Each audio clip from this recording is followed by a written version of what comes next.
Okay, so good morning. Welcome to Asset Colloquium. Yeah, good morning and Asset Colloquium doesn't go together. Normally, it's always good evening because it is at 4 o'clock on Fridays. But this particular one, if you looked at the affiliation of the speaker, due to which we had this talk in the unusual time at 10:30 in the morning. Today we have Mr. Arun, Mohan, Sukumar going to speak on a slightly not so common and unusual topic of an asset colloquium, but nevertheless, it actually connects history to technology, and also the topic is something which is to deal with the way we do science or the way we plan or technology developments in the country and so on. So I think it is going to not only throw a lot of light on some of the historical facts and maybe what we should have done or shouldn't have done and so on, but also I think they will give at the end of the day some deliverables on some points to ponder over and take with us after the talk. Firstly, let me thank our colleague Sandeep Ghosh to actually propose this colloquium, and to say a few words about the speaker. Arun is a PhD candidate at the Fletcher School, Tufts University, and a pre-doctoral research fellow at Fletcher's Center for International Law and Governance. He actually previously headed the cyber initiative at the Observer Research Foundation. I'm sure many of you know, one of India's biggest think tanks. His book, in fact, today's talk is largely going to be based on this particular book, Midnight's Machines, A Political History of Technology in India, was published by Penguin way back in 2019. The Midnight's Machines won Ram Award for Nonfiction 2019. This book was also named among Bloomberg's best books of 2020 and shortlisted for New India Foundation's Kamala Devi Chattopadhyay's Books Prize in 2020. Arun was actually previously a member of the World Economic Forum's Global Future Council of the Digital Economy and Society, that is for the period of 2016 for about 3 years. And he was actually later on appointed also in 2017 by India's National Security Advisor to a study group on cyber norms. And that advised the Indian government on a national strategy towards the development and negotiation of global cybersecurity norms. So very interesting profile of the speaker, very interesting topic. So let us straight away invite today's speaker for this colloquium. Over to Arun.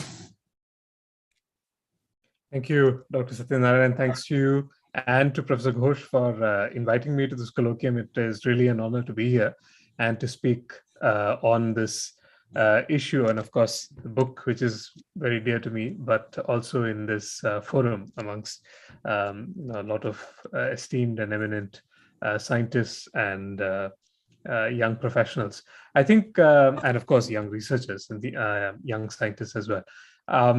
Let me begin by, in the time that I have, I'm hoping that I can cover some major themes that I've presented in my book. I don't know whether I can really, given that it is Midnight's Machines is a book that covers the arc of history from 1947 to the present day. And I don't think that time permits me really to go into the details of some of the themes that are addressed in the book, some of the chapters in much detail. But what I'm hoping to do is that I can cover some themes and, cover some broad conclusions and results that I've discovered over the course of researching and writing this book. And it need not only be about the book, but it can also, I hope the discussion today can be about politics and technology itself. And I think so to begin by really underlining the motivation for me to write this book. As you mentioned, Dr. Satyanarayan, I am a lawyer by training, so I'm not a historian at all by training. This book is essentially a product of research that looks at, of course, historical, whether it is public reports or archival records or newspaper reports. And so to that extent, it is a historical, it's a research gathering process that looks at historical artifacts and documents. But at the end of the day, the motivation for writing this book was very much rooted in contemporary policy, in the analysis of how technology has been applied by India to solve some of its big problems as well as small problems, whether it relates to nation building or whether it relates to simply raising this, I shouldn't say simply, but raising the standards of living of ordinary Indians in a small but meaningful way. You mentioned in your very generous introduction that I was heading at that time the technology initiative, the cyber initiative, as it was then called, at the Observer Research Foundation in New Delhi. And so my interest primarily is in digital technologies, in understanding how these technologies are regulated, in understanding how how Indian society absorbs or rejects these technologies, digital technologies, which of course today include artificial intelligence, the use of machine learning models, and now cryptocurrency and so on and so forth. But over the course of my time at ORF, over 4 years, I realized that it's impossible really for me to understand why we are here at this present point of time without really understanding how we got here in the first place. And I felt therefore that someone had to do a historical interrogation of how politics played such a critical factor in determining what technologies India absorbed and what technologies India rejected at any given point in its history as an independent country. And what I should also say is that I found it surprising that this topic had not received the attention that it should have. Whether it was in the early years after independence or later on, when historians had the benefit of examining this topic with the wisdom of hindsight and the perspective, that distance from some of the key scientific projects, that perspective that distance brings. I really don't know why that has been the case. To be sure, there are some exceptional books on the development of scientific projects, especially the nuclear and space programs. I really don't need to tell this to this audience, but there are some exceptional books, some exceptional works that chronicle the development of India's major scientific endeavors straight after independence. I'm sorry if I miss any books out, but this could be the works of scholars such as Gyan Prakash, Indira Chaudhary, Jahnavi Palke, David Arnold, Robert Anderson, people who have really examined these projects from every possible lens that relates to how these communities came together, how what is the impact of these projects on the larger project of nation building, and so on. Less attention has been paid to the fact, to the impact of politics on technology broadly understood in India, which of course includes the space and nuclear programs. But if you really, again, from the perspective that distance offers and from the wisdom that hindsight offers, the space and nuclear programs in India are only, the proverbial tip of the iceberg when it comes to technological development or lack of development. The fact that they have been extraordinarily successful by any metric now, it tends for the ordinary Indian or the casual reader and appreciator of some of these policy issues to believe that the success of these key strategic programs, of which TIFR, for example, has played a crucial role, is in fact the story of India's technological advancement. And that is not true. And so the book Midnight's Machines is really an attempt to study the historical failures of many projects that were started out as nation building projects on a, perhaps not on such a grand scale as the nuclear and space programs, but to emphasize that there were many failures along the way. And the reasons for some of those failures was, of course, politics. And those failures, in fact, shaped Indian politics in a way that subsequently, again, shaped how India would absorb or reject technologies. So that's really the motivation of Midnight's Machines. And I hope, if you do have a chance, if you haven't already, I hope you have an opportunity to engage with some parts of the book, at least, if not the entire book. And it really is, in one line, a study as to how the Indian political class and political opinion was shaped by circumstances that sometimes were totally beyond our control, that in turn determined what technologies India embraced or rejected at any point of time. And to carry that into two sentences, also understand how the effect of such politicking, the effect of such posturing by the Indian political class, what was the effect of that on the popular psyche of Indians with respect to new technologies? And for example, why did it make ordinary Indians deeply skeptical of some advanced technologies without any merit? And so this is really the background to the book, and to sort of explain why I began research and, of course, writing the book in the first place. Midnight's Machines begins with like I said, with I would say a timeline just before independence, and it begins with actually the book starts with a story of modern day the visit by Prime Minister Narendra Modi in 2014 to the Ginza district in Tokyo, in Japan, where he was visiting a classroom in a very prosperous and well-educated district in Japan, and he said, India wants to be like Japan and so forth. Paraphrasing his what he said, and what I begin with is this historical analogy between what Prime Minister Modi wants for India to be and what Madan Mohan Malviya, a key figure in India's pre-independence politics and freedom movement, wanted India to be, and to sort of draw this sort of linear connection between these two powerful figures in Indian politics then and now, and to say how,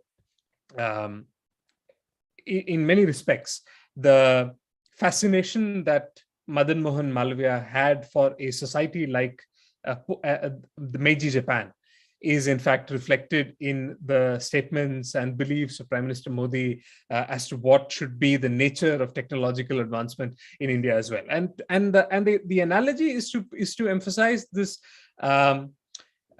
this idea that that happened with this, that was powerfully advocated by Madan Mohan Malviya and now is advocated by Modi. And since then, and between both, there have been very few people, at least in the political class, who really tried to put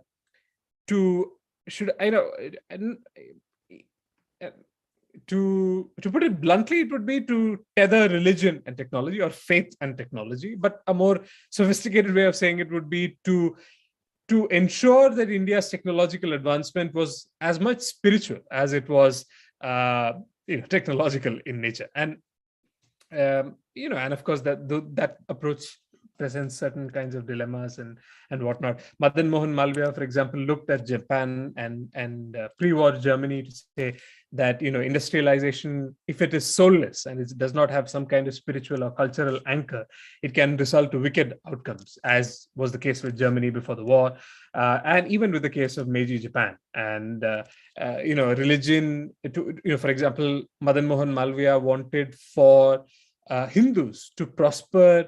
Of course, wanted for all of Indians to prosper, but some of the projects that he undertook, notably the establishment of the Banaras Hindu University, was very clearly with the view of ensuring that technological advancement is tied with a spiritual resurgence or a cultural resurgence or a religious enlightenment amongst Hindus as well. And that theme which has long been neglected, has now been taken up by a political leader. And so that's how the book begins. But the rest of the book is essentially this sort of linear historical narrative that explains how politics really crept into decision-making with respect to technological advancement in India. And I lay out a number of factors, beginning with the personal, political, and of course, economical and external factors that led for India to have the kind of view towards technological advancement in the early years, because the primary individual who was responsible for, or at least oversaw large projects of technological advancement, was Prime Minister Jawaharlal Nehru. And the first section of the book spends considerable time in understanding what Nehru's views towards technology was.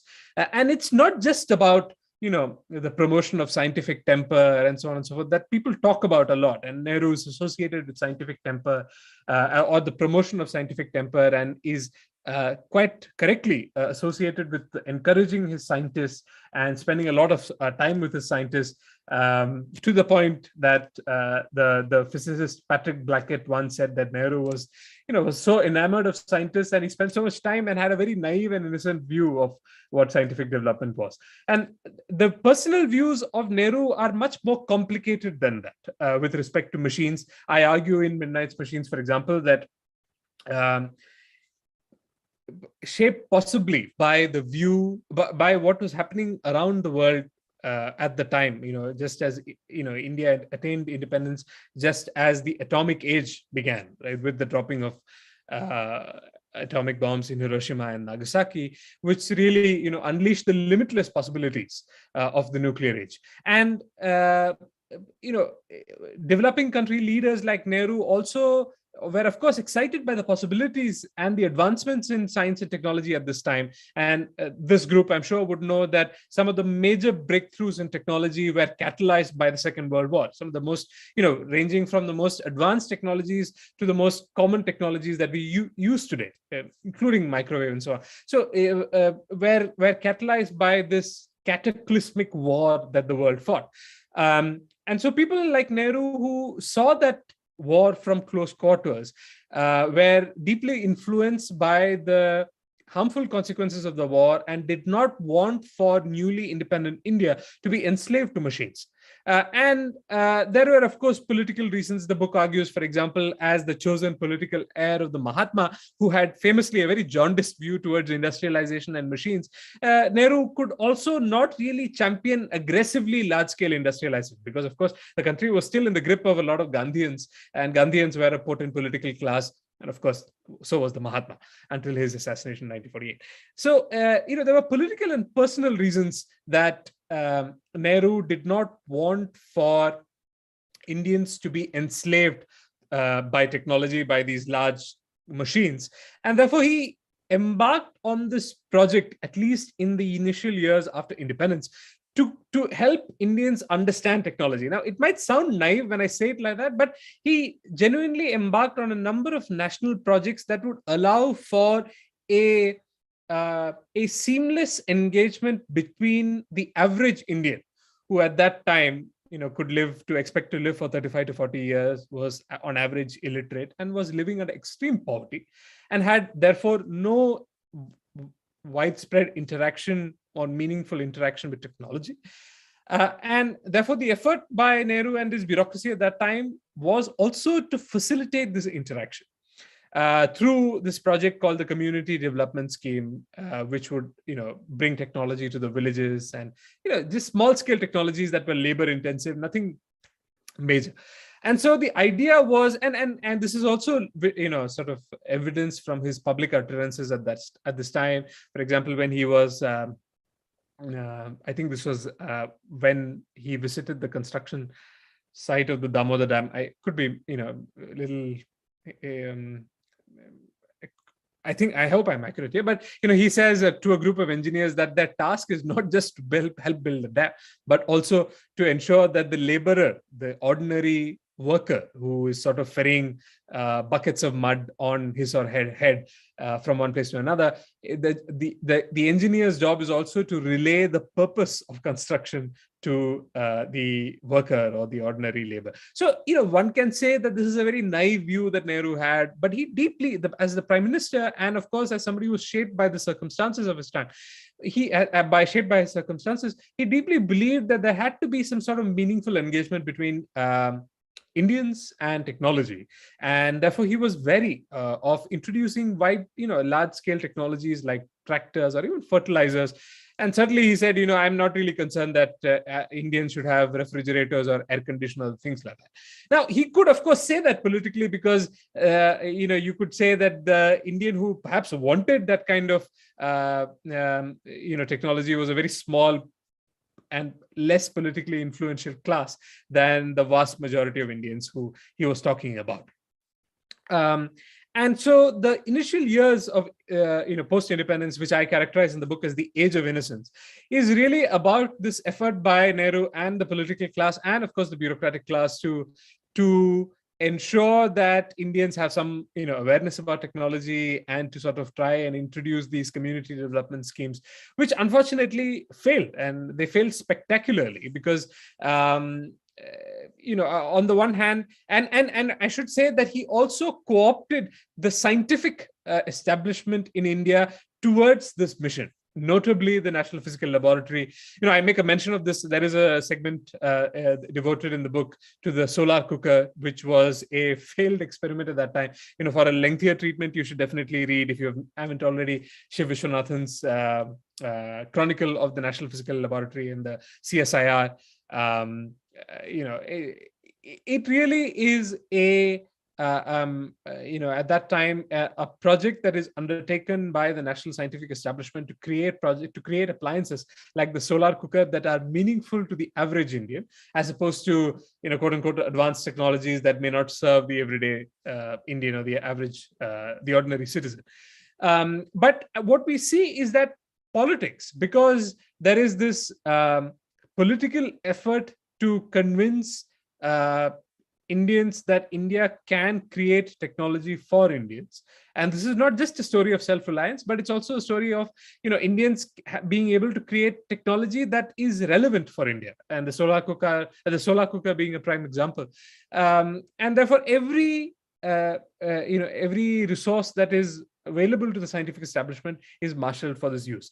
And the failure of the solar cooker, for many reasons, but the fact that the technology is premature at that time, it was not really possible to capture solar energy in a meaningful way and make it use for this micro use of cooking for everyday meals wasn't really feasible at that time. Nevertheless, you see that eminent scientists like Shanti Bhatnagar at that time are co-opted into this political project. They want to please their political masters, who at that time is Nehru, and who want to, of course, in their own optimism, want to showcase this as an Indian success to the rest of the world.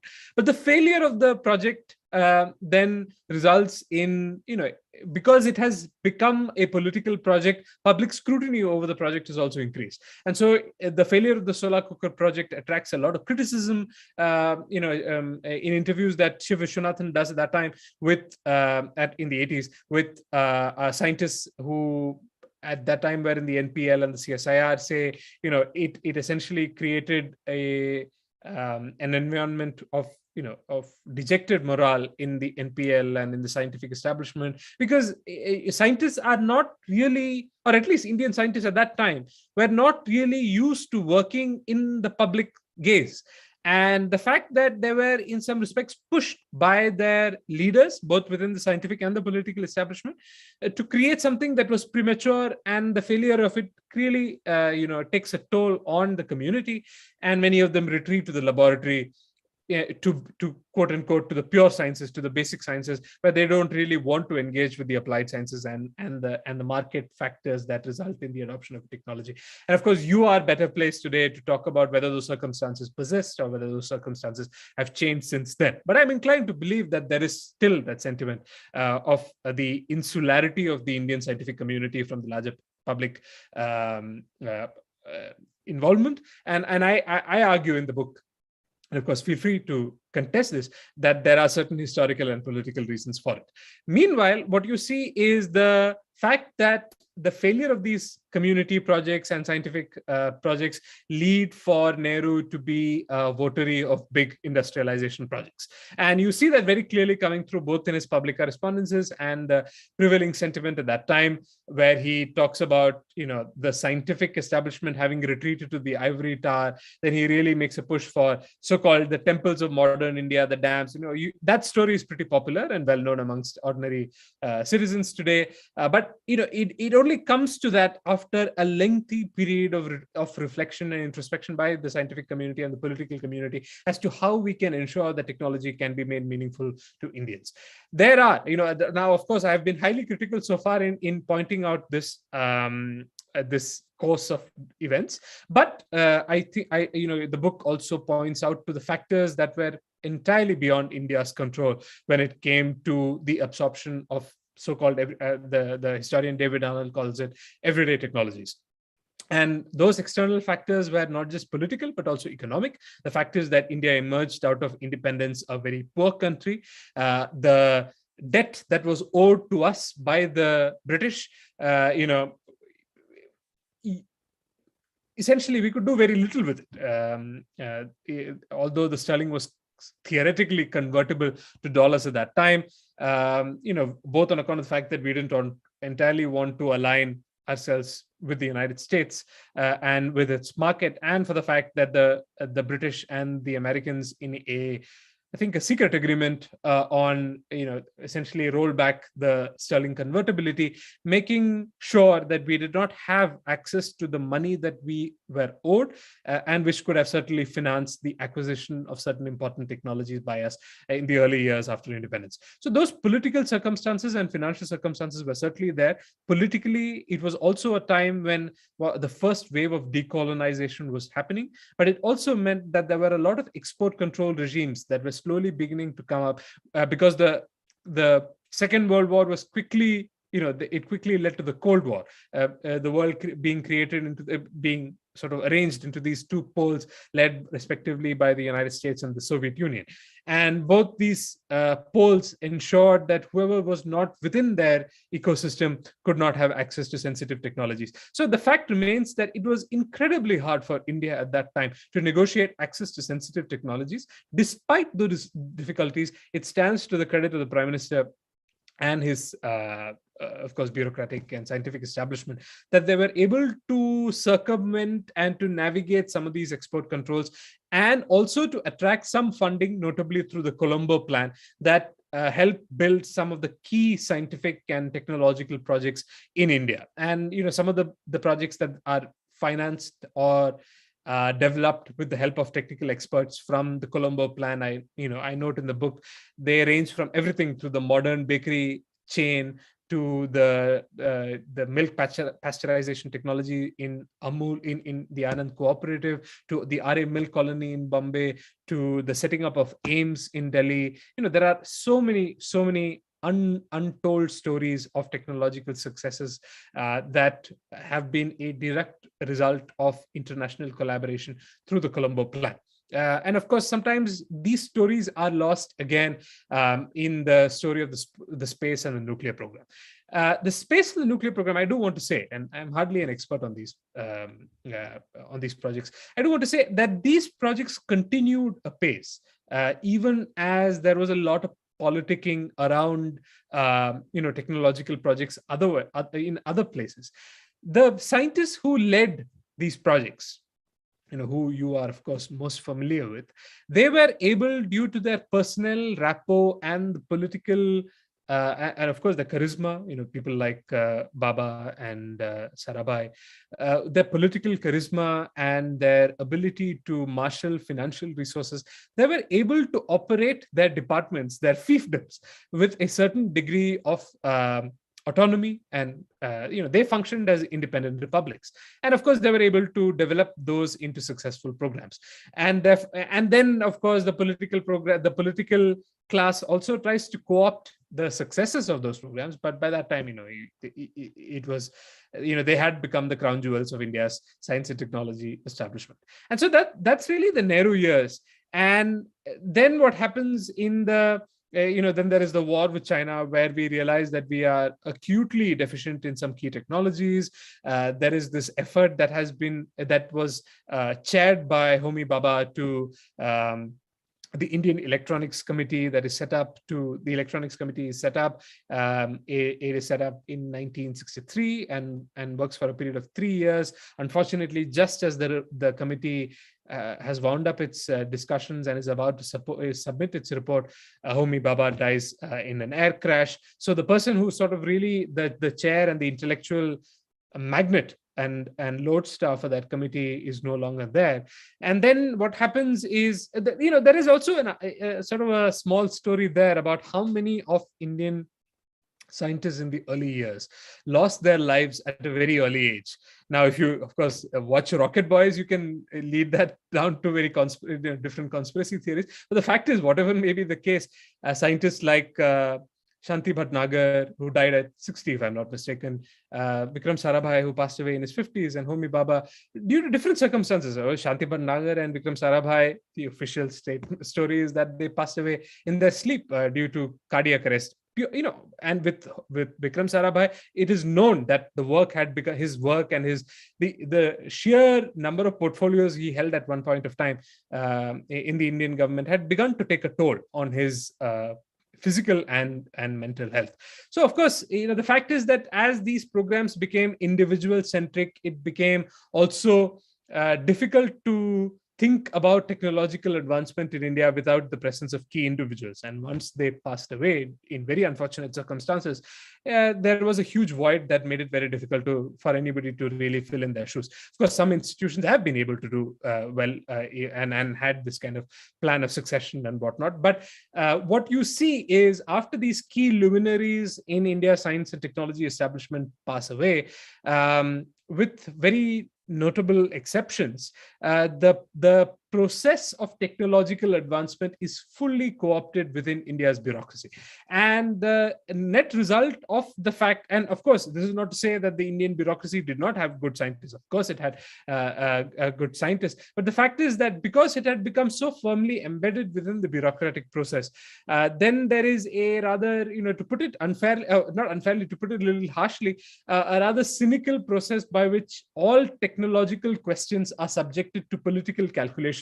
I point to this, to cut forward very fast to the question of semiconductors in India in 1985. I think when the venues for India's first semiconductor plant were presented to Prime Minister. This is not 1985. I think 1983 or just before Indira Gandhi was assassinated.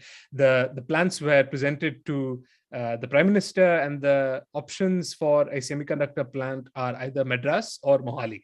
And the reason why the plant was located finally in Mohali was because of political calculations, basically a lot of pressure that was put on her by the then Punjab Chief Minister, Zail Singh. So, this is just one stark example of how politicking played an important role in the technological choices that India made. Then the book talks about the appropriate technology movement, which was essentially this ideological and political movement, and I should say philosophical movement for greater labor-intensive resources, less reliance on capital-intensive technologies, which was cynically co-opted by the Indira Gandhi government to cover up for the lack of advancement so far in technology, indigenous technology in India, commercial technology certainly, and also to ensure that we did not spend more forex than what we needed, because we had just come off back-to-back droughts in 1965 and 1966. There would be a war with Pakistan in 1965, and there was, of course, in hindsight, the disastrous currency devaluation that was pursued by the Indian government in 1966. So there were a lot of factors that constrained the free spend of capital by the Indian government, and to give a political air cover to that difficulty, to that constraining circumstance, the Indian government co-opts the appropriate technology movement, and India's key scientists are sent across the country to advocate for small is beautiful technology, even as they are developing, very advanced and very secretive projects on missile and space and nuclear technology in their own respective departments. And then really it's a story of the book really talks about, and maybe we can talk about this in the discussion as well. Then it is a chronicling of how other political leaders like then Prime Minister Rajiv Gandhi tried to get Indians to embrace computers in a big way, but was not successful. There was a lot of public resistance, partly on account of the fact that his mother and the previous Prime Minister Indira Gandhi had sort of again co-opted this trade union protests on automation, against automation and the introduction of computers in PSUs. And some of that anti-computerization sentiment really comes back to bite the new Prime Minister, who is a votary of computers, but does not find public support or even support amongst the bureaucratic class. Then there are, of course, larger other questions of, other key moments that are presented in the book. For example, why did India not join the Human Genome Project? Those questions are presented from the vantage point of politics, and sort of again relays back to the underlying theme that as the political class in India began co-opting questions of technology and advancement of technology for narrow parochial political means, it subjected the technological advancement process by the scientific establishment to larger public scrutiny. And of course, the scrutiny was not, it's not really scientific scrutiny. It is just the scrutiny of the common man who responds to politics, who responds to popular events as any, as a layperson would. And therefore, this had the, politicking had the effect of making Indians, I argue, cynical of or skeptical of modern machines, which successive governments have tried to overcome, but with very little result to show for it. I won't go into the granular details, but I wanted to sort of spend some time talking about the introductory chapters so that you get a flavor of what the book is an attempt to do. And maybe I can stop there and then sort of open this up to a free-flowing discussion and then bring in some other chapters and segments that the book discusses, if that's all right.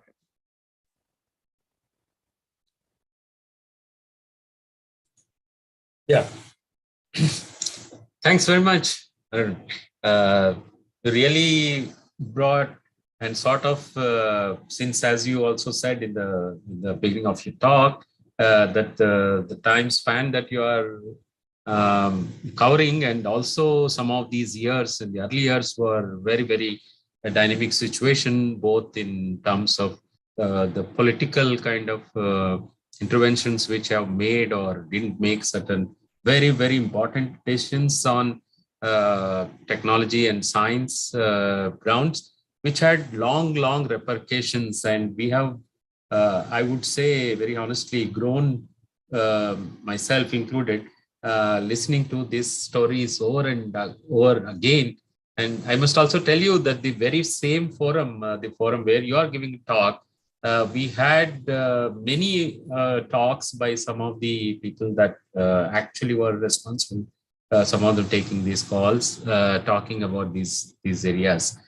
So in a way, your talk has been kind of a big summary of these dynamic, decisions happened at that time. And in some way, we have been kind of result of that, we have been kind of following up on varieties of forums, including, of course, the TFR is naturally one of the institutes where I think we had maximum stories were enacted in some way on this platform, and something or the other, many of our forefathers of TFR have been connected with this. Of course, not just Homibaba, but many other people. So it's fantastic, and I know many of our colleagues too probably heard this thing many times, but maybe we want to hear more of your own kind of thinking and sort of opinions about it. So sorry, I took a little long in summarizing, but I already see hands raised. So let us go in that order. Sukant. Am I audible? Yes. Okay, so I have basically three issues with your rather brief talk. First is that you are sort of starting with the post-independence India. Okay, there was a history of technology and industrialization in the British times, and whatever we have right now is actually the legacy of the British industrial legacy, and even our scientific programs were essentially started as the CSIR in those early days by Bhatnagar and all that. So there is that is one point, that this is a bit of a, it is too narrow a slice. I mean, if you are talking about history, then history will go back, many, many decades, maybe centuries also. Okay. So, I mean, this is your spotlight is on a very specific period. Okay. Second point I want to raise is that the economic history of the world is intimately connected with any country's technological progress or not progress. The trade history, so it's not merely the political aspect of it which is important. There is a lot to be said about the economic history and the way technology, the history of technology itself evolved. Okay, so it is, I think, again, there is a bit of a, I'm sorry to use the term, cherry picking here. Okay, and then I think you are concentrating on the, just the prime ministers. It's not just the prime ministers. Okay, I mean, there is a whole there is a social aspect to it. There, how we respond as human beings, as a society, to the technology. So, and lastly, I just want to raise one point, and which is that in your talk there seems to be, some confusion, because you are using interchangeably technology, science, and industrialization. Okay, I think, yeah, they overlap, but essentially they are three different things. Okay, so I would like to know your response. Well, thanks, Sukant, for that. I don't really have any forceful rebuttal of your criticisms, but to say that to the first point, of course, you are absolutely right in that the advancement of science and technology in India happened long before independence. We are familiar with the A.V. Hill report and so on and so forth, the establishment of the CSIR. The objective of but that said, one can't really deny the fact that independent India has had its autonomous politics. Now, we could say that before independence, we were arguably, of course, we had not gained our independence, and therefore our politics was tied to a larger politics of the British, even as we had our own autonomous freedom movements and whatnot. But once we gained independence, there is a political class that tried to ensure that what happens in India is essentially the autonomous development of both, politics or societal factors or economic factors. And in that respect, what the book tries to do, and you called it cherry picking, but the fact is that there is something to be said about how politics, with respect to what happened after India gained independence, affected the trajectory of also affected the trajectory of how we advance technologically. This is by no means to take away from both your points that you mentioned, which is one, that the economic history of not just the country, but also of the world matters with respect to any country's ability to develop or lack of development. Absolutely, that's true. And in some respects, I hope I've emphasized that in my talk as well as in the book.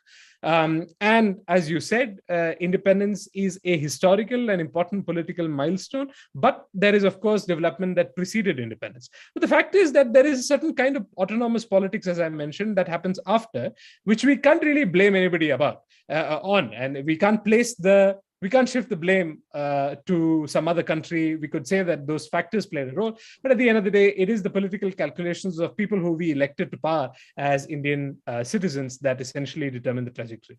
To also your point that the emphasis on prime ministers, this is valid criticism, absolutely. The book tries, of course, to make the point that these prime ministers were essentially political figures who towered above everybody else at that point of time in their generation. But you are absolutely right in saying that there are other figures. The book, for example, has a section on some prominent technocrats, which includes Vishwesvaraya and Sarabhai, and how they navigated politics in particular, because their books have already been, well, Vishwesvaraya, we don't really have a biography. There is one in the works, but Sarabhai has already been written. But this specific portion talks about their navigation of Indian politics. And there are, of course, instances that are documented in the book which belong to an era that was perhaps defined by one prominent political leader, but is no means connected to Rajiv Gandhi. For example, the chapter on what is called the age of I forget what it's called. Sorry, it's been so long. But the theme the chapter that roughly corresponds to Rajiv Gandhi's time also talks about the Human Genome Project, in which Rajiv Gandhi is not a major player. It is the Indian scientists who are major players in that. So while that being a valid criticism, I just want to say the book also emphasizes some other aspects as well. But no major disagreements with you. But this is one book. The 3 points that you mentioned could very well be 3 books, and perhaps somebody else can write them. Okay, thanks very much, Arun. Okay, may I request? We have quite a few, in fact, questions. So yeah, let us be a bit brief. Yeah, Alak. Yeah, I have a quick comment and 2 questions, maybe. You have referred to Colombo Plan, and one perhaps an unfamiliar aspect of the Colombo Plan is that radio astronomy in India had some connections with the Colombo Plan. Govind Swarup went to Australia to collaborate and interact with Australian radio astronomers at a very critical and very early phase through the assistance of the Colombo Plan. So now, the questions I have, one related to your presentation today, and another not so much related, but perhaps related to your expertise. The first one is that you discussed politics and scientific research and scientific development or technological development, but India is a conglomeration of various factors like regions, religions. Within religion, there are caste factors, and these are important parts of today's India's, and it has been important part of past India's history and politics. So, for example, how do you have any comments on how religious and caste divisions may have affected the perspective of people being outsiders versus insiders? One prime example in the question of atomic energy was the division, which is often portrayed as personal divisions, personal contests between Homi Bhabha and Meghnad Saha. So do you have any comments of in your book or in general about these factors? And for example, we are in the midst of both very intense domestic and international events which are happening now, and these factors are actually quite important in India's politics. So how did it reflect in the India's scientific and technological development? Number 2, unrelated to this talk, but perhaps related to your expertise, is we have news today that during the Russian invasion of Ukraine, nuclear reactors have been attacked. And so in the context of digital information security, to what extent our nuclear technology or our nuclear reactors, etc., are safe or unsafe according to your view?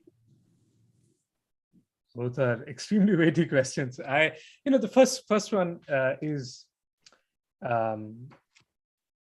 it seems like an issue that, much like the influence of politics, the influence of course, politics in India is an outcome of various factors, including caste, ethnicities, and so on. But it seems incredulous that such a topic has not really been seriously studied. I do not, to be honest, do not have any insights that I could share from research. And I feel I should be upfront about this, simply because I could not, I mean, with certain, of course, the divisions between Baba and Sahar, of course, they've now been projected to even harsher spotlight with Rocket Boys and so on. So, there is also the example of Vishweswaraya, who resigned in protest as the Diwan of Mysore because of what he perceived as the anti-Brahmin protests in the Madras presidency, which he felt that was sort of implicating the Mysore as well. He is on record by saying, we don't want reservations. And one should also say with Nehru, who is supposed to be this sort of politically astute and somebody who's sensitive to those questions of stratification. There is this exchange that he has, which I cite in the book, but I may not be exactly, I might not be paraphrasing it correctly. I think when a minister writes to him and says, is it possible to include within the community development scheme, which, as I mentioned in my talk, was a scheme to mobilize the engagement of ordinary Indians with technology. And this minister writes to him, writes to him, or someone who's close to him, writes to him and says, is it possible to include Harijans, quote unquote, in the community development scheme in a special way? And so Nehru writes to them, no, this is not that kind of a scheme. This is not meant to address communities in distress. So Nehru too has this kind of elite perception that technology can equally serve everybody, or everybody can be equal participants in the advancement of technology as well as get benefits from technology. And with the wisdom of hindsight, that view is clearly wrong. But beyond that, I wish I had a better insight to share. And the fact is that I don't. I do make a point in the book that once the failure of it was clear, it had become apparent that the community development scheme had failed, then it really is a question of the scientific establishment in India in different parts, being divided up into fiefdoms led by individuals who were mostly upper caste individuals, and who therefore perhaps, because of the access to their communities, were able to draw in that kind of talent. But beyond that, I don't think it would be fair for me to make any sweeping assertions based on that finding alone. And as to the question of, maybe we can sort of go to that question a little later, digital security of nuclear plants.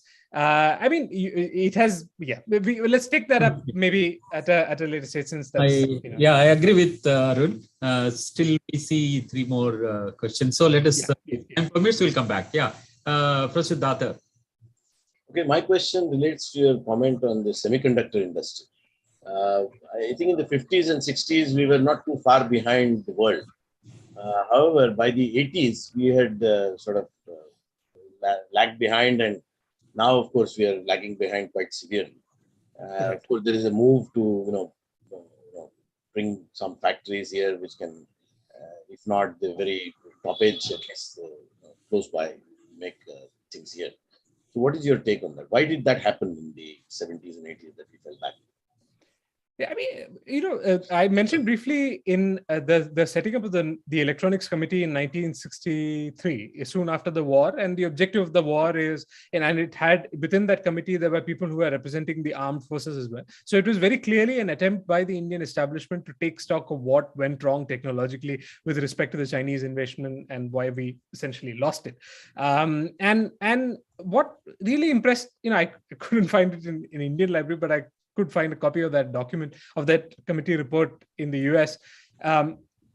What really stood out to me was the meticulous way in which that report chronicles the list of companies, at least major companies. It cannot surely have been the list of all companies, the list of major companies across Indian cities that make basic components that could be part of advanced technologies like semiconductors.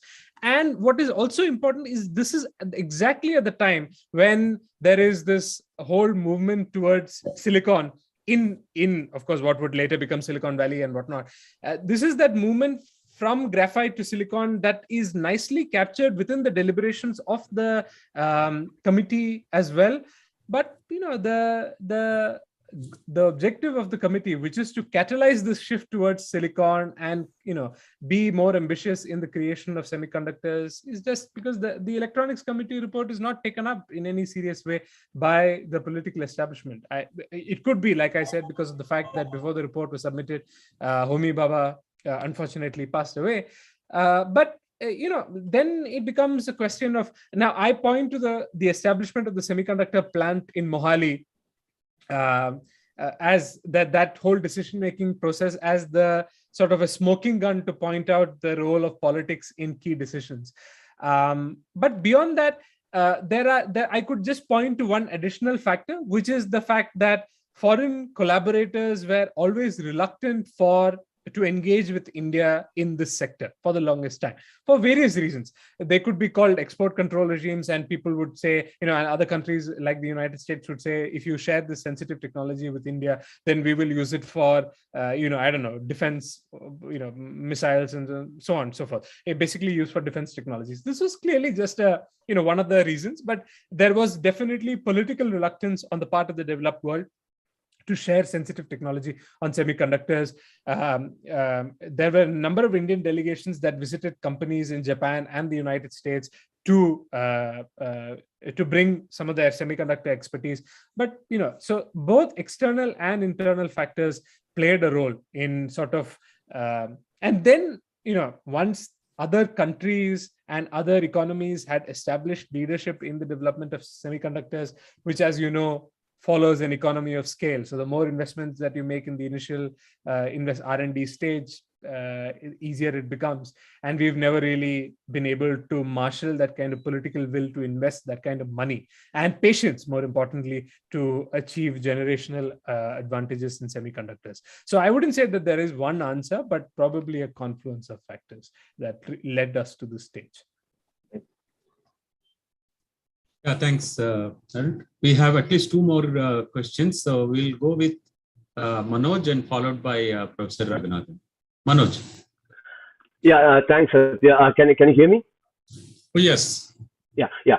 Thanks for talking to us, Arun. A great talk.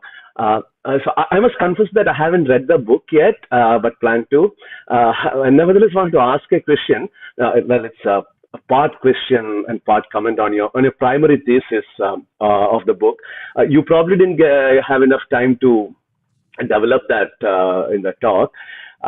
The thesis, as far as I understand, seems to be that while the Indian state and the successive governments actively supported science and technology and even eulogized the benefits, they're also guilty of promoting Jugaad and the art of small thinking. It's from your abstract. But I broadly agree with the first part, but the second part sounds a little confusing to me.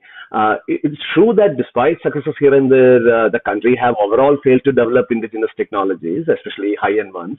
And of course, there is evidence for Jugaad and, as you call it, frugal innovation is prevalent.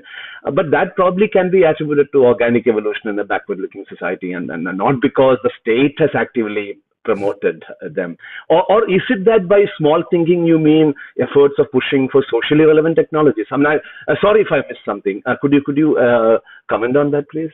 Yeah, no, that's a great question, and it's actually the second. That's the interpretation that the book takes. One, of course, is to point out the naked hypocrisy. It may be harsh criticism, but the naked hypocrisy of the Indian government in lavishing resources on certain strategic projects. Now, of course, the people who are beneficiaries of that may say that it was not enough, but at the end of the day, there were certain projects that were allowed to flourish and thrive within the establishment. But for ordinary technologies that, we are talking about consumer appliances, or like I said, these everyday technologies, there is a concerted effort by the Indian government to tell Indians to think small, to think that small is beautiful, and therefore you develop technologies that are labor intensive, that are locally and socially relevant, as you said, which is what the basis of the appropriate technology movement was. And I do say that the appropriate technology movement essentially results subsequently is a situation that is prevalent today also in India, in a lionization of jugaad and frugal innovation. I mean, don't get me wrong, the frugal innovation, who can say that frugal innovation is bad? But the fact is that most of the products that can be attributed to frugal innovation in India, and you see it in newspapers in every day, right? There is the student from IIT who develops some robot that runs on biofuel or something like that, or something that's very cost effective. We don't ask, one, what happened to that student? And I'm willing to wager a bet that the student has probably taken a very high paying job somewhere in the United States with a company that doesn't do frugal innovation. But even so, even without that perhaps unfair criticism, the fact is that these projects are not scalable. Or at least no, but Arun, my point was I was just trying to say that our society is more captivated with such items, but the government may not have actively promoted. I mean, so I'm just asking if there is serious government intervention, yes, in fact, that is the claim. That is one one of the more important claims that the book makes, that there is this effort by the Indian government to, one, actively lionize frugal innovation and jugaad. What you say is absolutely correct in that there is a prevalent social sentiment that is favoring this frugal innovation. The book argues that the political class is equally responsible for favoring it, and the section on the appropriate technology movement and the way in which the government itself creates these intellectual centers that, including, of course, a ministry of appropriate, a department of a cell of appropriate technology within I think the industries ministry, essentially championing the idea that you should be looking at small technologies. I do not really agree that this is something that is organic, in the sense that society in India always believed that small is beautiful and therefore you should prefer frugal innovation. I do think that part of it, I won't want to place the blame entirely at the feet of the government, but part of it is certainly owed to the fact that the government, in fact, encouraged and actively championed this view, while on the other hand promoting big projects in nuclear and space programs. At least that's one argument that I make. Yeah. Thanks, sir. Okay. Thanks very much. Sorry for making you wait, Professor Raghunathan.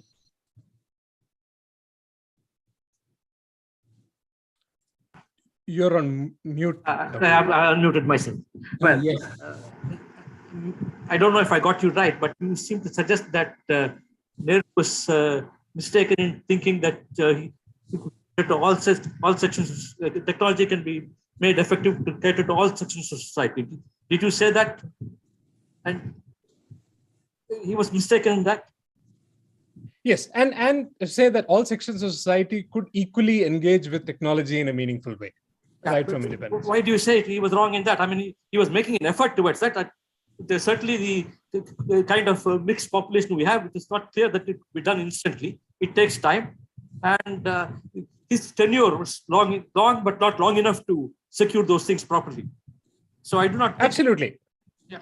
And secondly, the other thing I wanted to ask you is that you did not say very much. You talked at some length about Nehru, but none of his successes.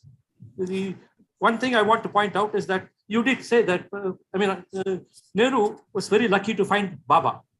That is one of his big strokes of luck. I mean, you have not had a person of comparable, stature who could both do science and manage even technology.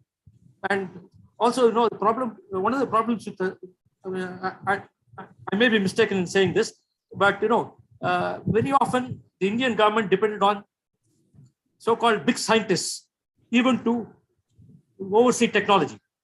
I do not know if these scientists had the capacity to oversee technology. That's one of the things I want to say. And then the other thing I want to say is that, after the so-called liberalization, people think things have improved very much. But one of the things I want to point out is that the liberalization has led to management people becoming very, very important at the expense of technologists. No technologists get the kind of pay that a top manager gets. And naturally enough, those who are trained in technology, many of these engineering graduates, they opt for management sooner or later. They don't stick to technology. So our innovation is poor precisely because good people who can innovate probably are lured into other things. Would you agree with that point of view? Yes, I find it difficult to disagree with any of the things that you mentioned. I should say, and I'm glad somebody of your stature and experience has raised this as well. There is certainly, a section in the book that talks about, what if there were many individuals across the timeline of independent India who had clearly the charisma of Homi Bhabha or Vikram Sarabhai. And it's not just charisma.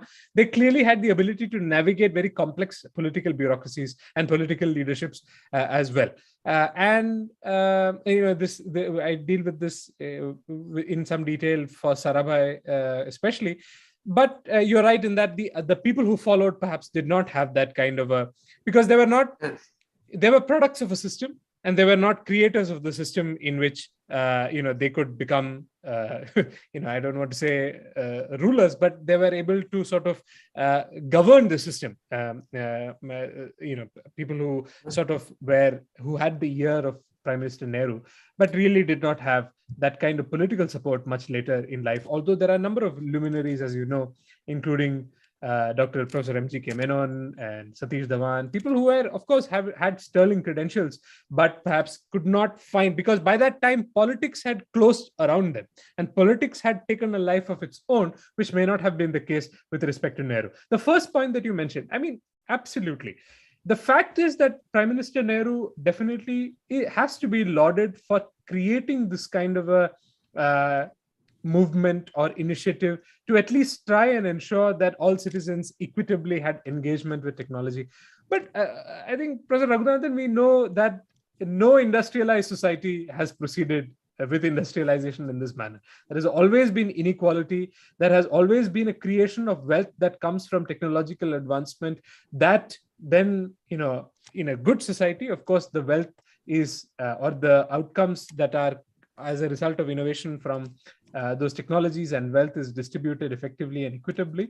But in unequal societies, that inequality always persists and is sometimes heightened. Nehru was, perhaps you can, again, with the wisdom of hindsight, I can say that Nehru was naive or innocent or naive in pursuing such a programmatic, such a program of equitable engagement with technology. And given, as you said, the many social complexities in India, it could have been the right way to do it. But I feel also that, what happens later is that so much of it is essentially one man who tries to convince the public and his own scientific establishment that India has to proceed in with this equitable advancement of technology. The common man has to know and learn technology. So much of it is based on his political capital as this towering leader in Indian politics. So when he passes away and when he leaves the scene, that there is this political vacuum that is and the people who step in do not have the moral or philosophical conviction or background that Nehru has. And therefore, then technological advancement becomes a creature of politics. And that's really the argument that the book makes. Although, I cannot have a disagreement with you about the nobility or the intended objectives of Nehru. And to the point about bureaucrats, management, professionals, replacing technologists. This is absolutely true. And you can see this in Silicon Valley as well. You can see this in India as well. I don't know, maybe that trend is changing a little bit, I feel, in some parts, but maybe not as fast as we want it to. There are two other things I want to point out. One is that, in agriculture, under the leadership of C. Subramaniam, we did make considerable progress, technological progress, which of the so-called Green Revolution was a child of that. So that was one success story, apart from space and atomic energy. And the other thing I want to point out is that, at the time of independence, we already had icons who were great scientists, people like Baba himself, Raman, several, yes. And so on. We did not have comparable technological experts. I mean, one exception is probably, one exception is Vishwesvaraya, but even Vishwesvaraya was more of a manager than an innovator. So in that sense, we really didn't have a tradition which already seemed to exist even under the British for science. Technology, we didn't have that kind of tradition. I don't know. Absolutely. At least big figures in technology did get the kind of publicity that big figures in science got. And that probably has continued since too. Absolutely. I agree with you. And that's one of the reasons why a section of the book has been dedicated to technocracy. I profile 3 who I believe are technocrats who have meaningfully contributed to, or at least consequentially contributed to Indian technology. They are Vishwesvaraya, Vikram Sarabhai, and Nandan Nilekani. And they are technologists. They are technocrats in that sense. But the fact is that we did not have as many big technology men and women during that time. Yes. Thank you. I enjoyed your talk very much. Yeah. Thank you very much, Professor Raghunathan. I think you brought many interesting insights into Arun's talk, and also I think those are the comments which will I think we'll continue to kind of think about it even later. So that's so nice of you to kind of attend this talk and also bring up this very interesting side. So yeah. Okay. I hope. Is there any more questions? I think if there is one question, probably we can take. I see Alak sort of wrote a comment. Do you want to ask very quickly, Alak? Just if you have any last question. No, I would like him to address my second question. Okay. Maybe I'll read for you for him. No, not what I have written just now. I had. Okay. This is about which I remember. Security of digital information security of nuclear reactors. Yeah, I mean, I should say that some of this is, probably a state secret. So I am equally in the dark as you are. But generally, what nuclear plants follow is this policy of air gapping, which is to prevent their nuclear installations from being connected to what is called the ordinary or the civilian internet. Now, this does not mean that they are not connected to the internet. They have their own mechanisms by which they're connected to the internet. And the assumption is that air gapping of nuclear facilities allows for or minimizes the potential cybersecurity risks. But, this, Stuxnet did not really need somebody for the Natanz nuclear plant to be connected to the internet. All it required was a compromised individual to plug in an infected USB into the nuclear plant. So, the second point of vulnerability for nuclear plants is the industrial command and control systems that they operate, and that is usually SCADA systems that are provided by 1 or 2 companies in the world today.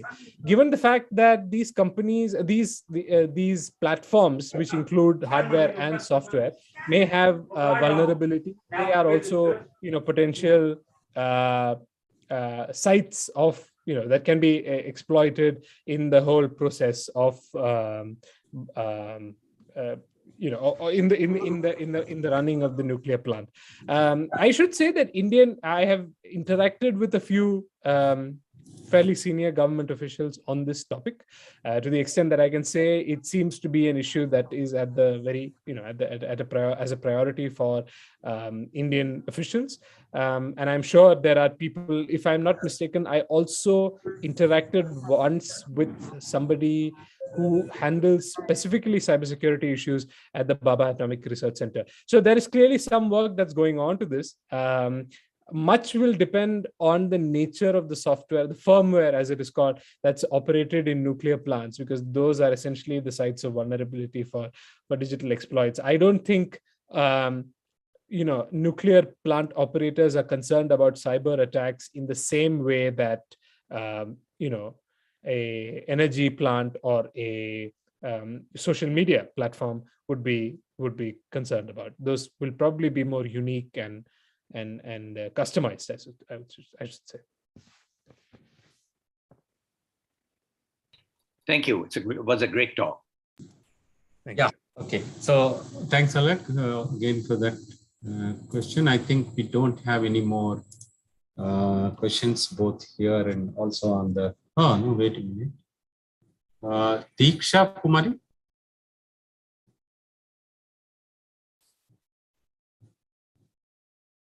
Probably I missed. Hello, Diksha Kumari, do you have a question? Okay, I don't see any. So once again, Sir Arun, thank you very much for this very nice talk.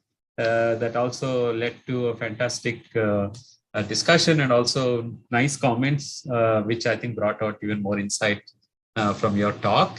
And thanks very much. And once again, Oh, thank you for having me for this colloquium. Thanks very much. Yeah, thanks also for Sandeep for proposing this talk in the first place. Thank you very much. Yes. Thanks all of you for your nice questions and discussion.